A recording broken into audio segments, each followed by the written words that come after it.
کوئی عہد، کوئی خاموش انتظام. نایاب اب اس گھڑی نہ تو شہزادی رہی تھی، نہ کسی کی لاڈلی. اس کے ماں باپ کی موت کے بعد دادی انیس بیگم نے اسے اپنے ساتھ رکھا ضرور، مگر رشتہ صرف خون کا تھا، محبت کا نہیں. روز صبح جلدی آنکھ کھلتی، گھر کی صفائی، برتن، کپڑے اور ساتھ ساتھ دادی کی زبان کے زخم. تو منوس ہی ہے، تیری پیدائش ہی نہ ہوتی تو میرا بیٹا کھا گئی. نایاب سب سنتی، چپ رہتی، لیکن دل میں کہانیاں لکھتی جاتی. وہ اسکول جاتی، ہمیشہ خاموش، الگ تھلگ، کتابوں میں گم. اس کے نہ تو دوست تھے، نہ کھیل کود میں دل لگتا. بس ایک سوال ہمیشہ ذہن میں گونجتا، کاش اس دن میں کچھ کر سکتی. اسی سوال نے اسے بدلنا شروع کیا. وہ جان چکی تھی کہ اس دنیا میں اگر لڑکی کمزور ہو تو وہی ہوتا ہے جو اس کی ماں کے ساتھ ہوا. 12 سال کی نایاب اب 14 سال کی ہو چکی تھی. ایک دن اسکول سے واپسی پر اس نے محلے کے ایک چھوٹے سے کلب میں کراٹے کلاسز کا بورڈ دیکھا. دل میں کچھ دھڑکا اور اس نے فیصلہ کر لیا، چپ چاپ اسکول کے بعد وہاں داخلہ لے لیا. پہلا دن بہت سخت تھا، جسم تھک گیا، ہاتھ چل گئے، پاؤں درد سے بےحال، مگر آنکھوں میں ایک الگ سی چمک تھی. مجھے کمزور نہیں رہنا. وہ ہر روز دادی کے کام کر کے، دادی کی نفرت جھیل کر خاموشی سے ٹریننگ پر جاتی اور دھیرے دھیرے بدلتی گئی. کراٹے کے بعد اس نے سیلف ڈیفینس اور نیول مووز بھی سیکھنے کا منصوبہ بنایا. اپنی ماں کو کھو دینے کے بعد حیدر کو اس کے والد تیمور نے ایک اعلیٰ ہاسٹل میں داخل کرا دیا. شاید وہ چاہتے تھے کہ حیدر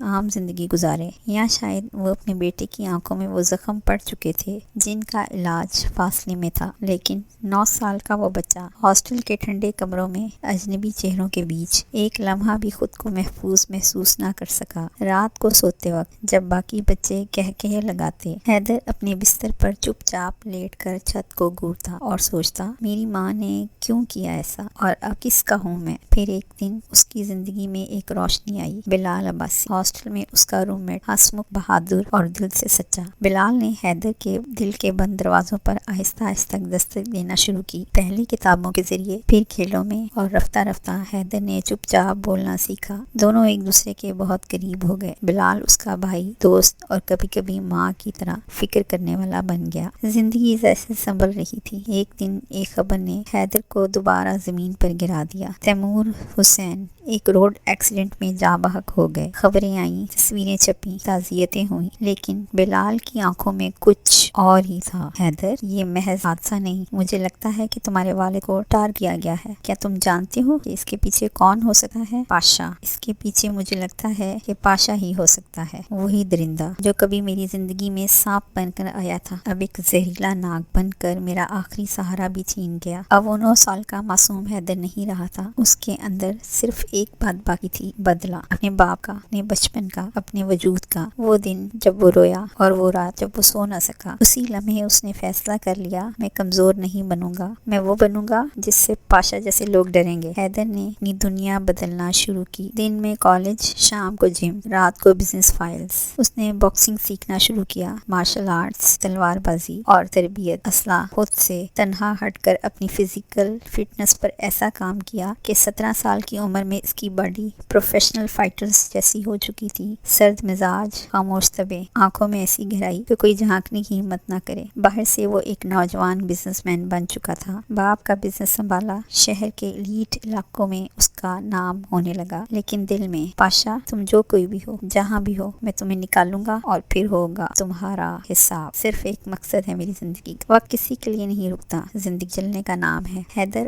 اور نایاب دونوں کے لیے وقت چلتا رہا. حیدر نے خود کو اپنی زندگی میں مصروف کر لیا تھا، کچھ بننے کے لیے، کچھ کر دکھانے کے لیے، اپنوں کے بدلے کے لیے. حیدر جو ان دنوں یونیورسٹی کے ساتھ ساتھ باپ کا بزنس بھی دیکھ رہا تھا، آج کچھ تھکا تھکا سا تھا. سورج ڈھل رہا تھا، شام کے سائے لمبے ہو رہے تھے. حیدر اپنی پسندیدہ کار، سیاہ رنگ کی لیکسس، جس کو وہ خود ہی ڈرائیو کر رہا تھا، شہر کی ایک نسبتاً سنسان سڑک پر. اچانک اس کے سامنے کچھ حرکت ہوئی. شٹ! بریک کی آواز کے ساتھ گاڑی ایک جھٹکے سے رک. حیدر فوراً دروازہ کھول کر باہر نکلا. زمین پر ایک لڑکی بے ہوش پڑی تھی. ہلکی چوٹوں کے نشان اور چہرے پر درد کی شکنیں۔ حیدر جھک کر اسے سنبھالنے لگا، لیکن جیسے ہی اس نے لڑکی کے چہرے پہ نگاہ ڈالی، وقت ایک لمحے کو ٹھہر گیا۔ وہ لڑکی 14 برس کی شاید، مگر چہرے پر ایسی معصومیت تھی کہ جیسے چاندنی زمین پر گر گئی ہو۔ گول گلابی ہونٹ، لمبی پلکیں اور چہرہ آدھے سے زیادہ حجاب میں چھپا ہوا، جیسے کوئی چپ چاپ رو رہی ہو یا جیسے کوئی گڑیا ہو جسے کسی نے بے رحمی سے زمین پر گرا دیا ہو۔ حیدر کا دل لمحے کو کچھ محسوس کر گیا۔ کچھ چہرے حادثہ نہیں ہوتے، تقدیر ہوتے ہیں۔ وہی سرد شخص جسے لوگ بے حس سمجھتے تھے، ایک انجان لڑکی کے چہرے پہ اداسی کی جھلک دیکھ کر بے چین ہو گیا۔ ہے تم سن رہی ہو؟ کوئی جواب نہ آیا۔ اس نے فوراً اپنے فون سے کار کا GPS ہسپتال پر سیٹ کیا اور نایاب کو نرمی سے گاڑی کی پچھلی سیٹ پر لٹا دیا۔ جب نایاب کو ہوش آیا تو وہ ایک سفید کمرے میں تھی جہاں خاموشی کے سوا کچھ نہ تھا۔ جیسے ہی اس نے آنکھیں کھولیں، سامنے ایک نوجوان لڑکے کو کھڑا پایا۔ ایک بلند قامت، سرد مگر خوبصورت آنکھیں اور چہرے پر ایک الگ سا ٹھہراؤ، لیکن نایاب کے لیے وہ صرف ایک مرد، اور مرد اب اس کے لیے صرف خطرہ تھے۔ اس کے اندر وہی خوف،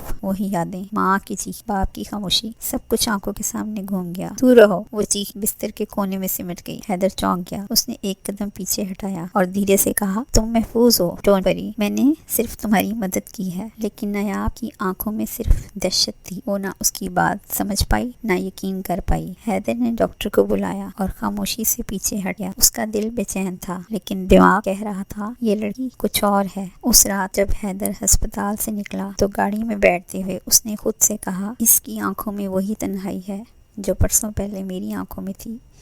کاش میں سے سمجھے بغیر بھی سمجھ پاتا۔ وہ نہیں جانتا تھا کہ یہ حادثہ ایک دن اس کی تقدیر کا پہلا اشارہ بنے گا۔ وقت اپنے قدموں پر چلتا رہا اور نایاب جو 15 سال کی ہو چکی تھی، ظاہری طور پر ایک عام لڑکی تھی، کالج جانے والی، خوش اخلاق اور خاموش طبع، لیکن اس کی خاموشی کے پیچھے ایک طوفان چھپا تھا۔ وہ طوفان جو ہر روز کسی نہ کسی روپ میں اس کے قریب آتا اور پھر منہ کھا کر واپس پلٹتا۔ یہ وہ دن تھے جب گھر میں اس کا چاچا، یعنی اس کے والد کا چچا زاد بھائی، کچھ دنوں کے لیے قیام پذیر تھا۔ اس شخص کا وجود ہی نایاب کے لیے ایک بے چینی کا باعث تھا۔ شکل سے نرم خو، مگر آنکھوں میں ایسا زہر چھپا تھا جو معصومیت کو نگلنے کے لیے ہر لمحہ تیار رہتا۔ نایاب جب صبح کالج کے لیے نکلتی، وہ شخص دروازے قریب کر کھڑا ہو جاتا، چپ چاپ دیکھتا، جیسے اندر سے گھورتا ہو۔ کبھی کچن میں آتا پانی مانگنے کے بہانے، کبھی چھوٹے چھوٹے کام کہہ کر تنہائی کا موقع بناتا۔ ایک بار تو اس نے نایاب کا ہاتھ پکڑنے کی کوشش بھی کی تھی، مگر نایاب جو اب کراٹے اور سیلف ڈیفینس میں ماہر تھی، ایسا وار کیا کہ وہ زمین پر جا گرا۔ خبردار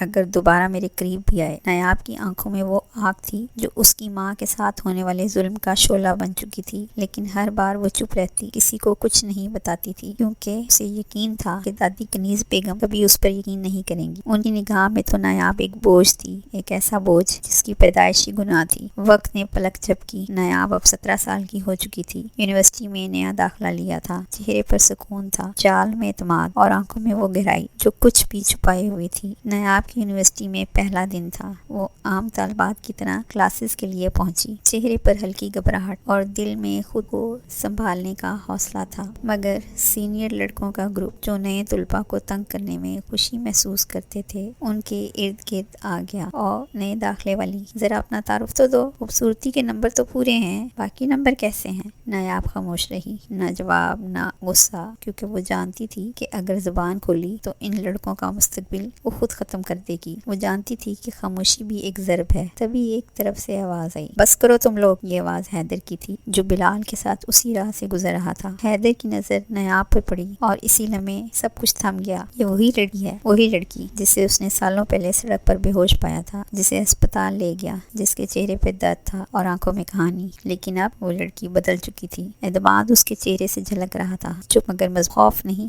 اختیار تھا۔ حیدر پلک چپکنا بھول گیا۔ اس لڑکی کی آنکھوں میں اتنا درد کیوں، وہ سمجھ نہ پایا۔ حیدر اب نایاب کے آس پاس رہنے لگا، کبھی نوٹس دینے کے بہانے، کبھی اسٹڈی ہیلپ کے نام پر۔ اسے خود سمجھ نہیں آتی تھی کہ اب اسے حیدر سے ڈر کیوں نہیں لگتا، اور حیدر اسے محبت ہو چکی تھی، شاید پہلی نظر کی محبت، مگر وہ جانتا تھا نایاب وہ پھول نہیں جسے چھوا جائے، بلکہ وہ خار ہے جو ہر دشمن کو چیر دے۔ کب، کیسے، کیوں، یہ سب سوال فضول تھے۔ محبت بس ہو چکی تھی۔ نایاب کو حیدر کا آس پاس رہنا، اس کی فیلنگ، اس کا خیال رکھنا، سب سمجھ آ رہا تھا۔ وہ خود حیدر کے لیے کچھ خاص محسوس کرنے لگی تھی۔ نہ لفظ کہے نہ اقرار ہوا، پھر بھی دل اس کے لیے بے اختیار ہوا۔ خاموش نظروں نے سب کہہ دیا۔ یہ عشق شاید بے آواز ہوا، لیکن وہ ان سب کاموں میں نہیں پڑ سکتی تھی۔ اس کا مقصد کچھ اور تھا۔ اپنا مقصد پورا کیے بنا وہ کیسے کسی سے محبت کر سکتی تھی؟ لیکن محبت ہی تھوڑی جاتی ہے، وہ تو ہو جاتی ہے، دلوں میں گھر کر جاتی ہے اور انسان کو پتہ بھی نہیں چلتا۔ یہی ہوا تھا نایاب کے ساتھ۔ وہ لاکھ جھٹلا رہی تھی کہ وہ حیدر سے محبت نہیں کرتی، لیکن وہ کرتی تھی۔ کہیں سالوں کی تنہائی کے بعد تو کوئی ملا تھا جو اس کا خیال رکھتا تھا، اس کے آس پاس رہتا تھا، اس کے دکھ پہ تڑپ جاتا تھا۔ شام کا وقت تھا۔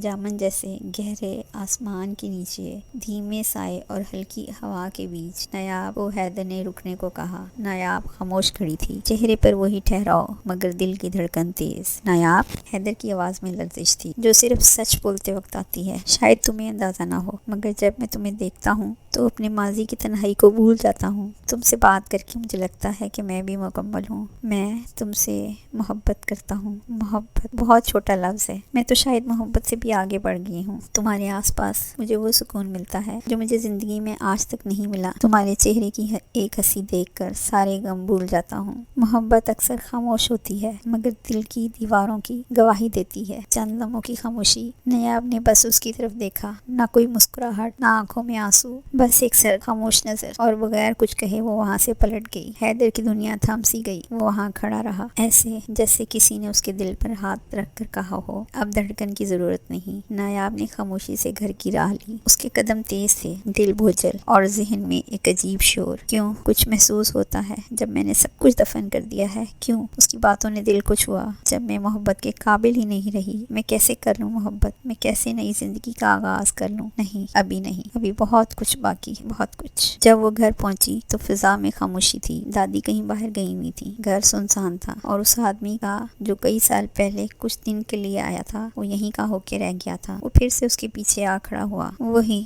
جسے نایاب برسوں سے سہتی آئی تھی۔ اب اکیلا ماحول پا کر اس پہ جھپٹا۔ نایاب نے مزاحمت کی، پوری قوت سے وار کیے، لیکن اس بار وہ ذہنی طور پہ بھی ہل چکی تھی۔ پھر اچانک دروازہ کھلا، کنیز بیگم اندر آئی، اور جو منظر دیکھا وہ ان کی عقل سے پرے تھا۔ چچا نے فوراً موقع دیکھا اور چلا اٹھا، بی جی یہ لڑکی مجھے بہکانے کی کوشش کر رہی تھی، یہ خراب ہے، بد چلن ہے۔ نایاب چیخی، دادی یہ جھوٹ بول رہا ہے، وہ درندہ ہے۔ لیکن سچ کسی نے نہیں سنا۔ کنیز بیگم نے زور سے تھپڑ مارا۔ نایاب کا چہرہ ایک طرف ہو گیا۔ ابے بس کر، چل اپنا سامان اٹھا اور نکل جا میرے گھر سے۔ نہیں چاہیے مجھے ایسی منحوس لڑکی۔ نہیں دادی، میں سچ کہہ رہی ہوں، میں نے کچھ نہیں کیا۔ یہ آدمی مجھے کئی سالوں سے پریشان کر رہا ہے دادی۔ میں کہاں جاؤں گی اس وقت؟ میرا یقین کریں دادی، میں نے کچھ نہیں کہا۔ نایاب روتی رہی، تڑپتی رہی، مگر کوئی کچھ نہ بولا۔ کسی نے معصوم پر یقین نہیں کیا۔ کبھی اپنوں کی بے اتنائی بیگانوں سے زیادہ چبھتی ہے۔ اس نے اپنے کمرے سے چند کپڑے، اپنی ماں کی ایک تصویر، باپ کی پرانی ڈائری اور چند کاغذات لیے اور گھر سے نکل گئی۔ آدھی رات اور سڑک پر اکیلی لڑکی۔